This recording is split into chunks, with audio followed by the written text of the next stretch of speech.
নমস্কার, শুভ সন্ধ্যা। কেমন আছেন সবাই? আশা করি খুব ভালো আছেন। আজকে যে কবিতাটি পরিবেশন করতে চলেছি, সেটি হচ্ছে কবি সুবোধ সরকারের লেখা কবিতা 'রূপম'। তাহলে শুরু করা যাক। রূপমকে একটা চাকরি দিন। এমএ পাশ, বাবা নেই, আছে প্রেমিকা। সে আর ২-১ মাস দেখবে।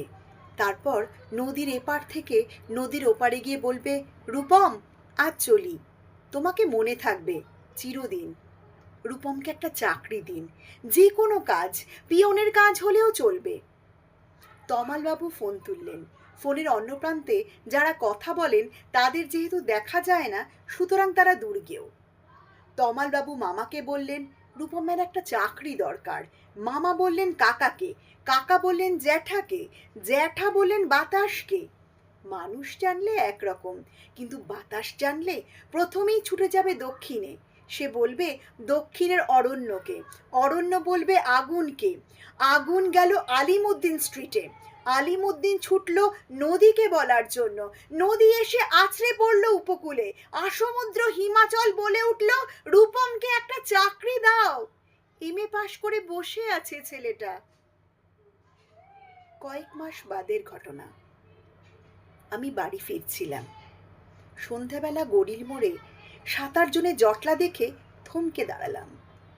জল থেকে সদ্য তুলে আনা রূপমের ডেড বডি, সারা গায়ে ঘাস, খড়কুটো, হাতের মুঠোয় ধরে থাকা একটা ১ টাকার কয়েন।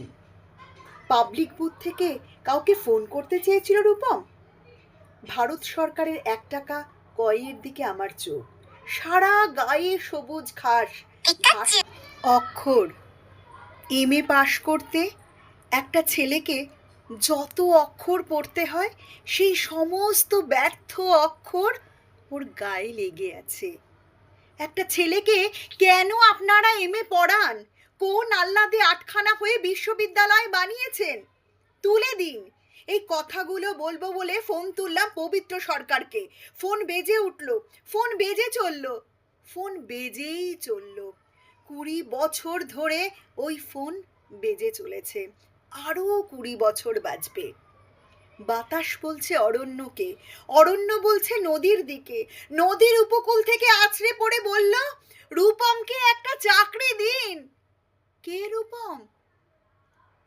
রূপম আচার্য, বয়স ২৬, এমএ পাশ।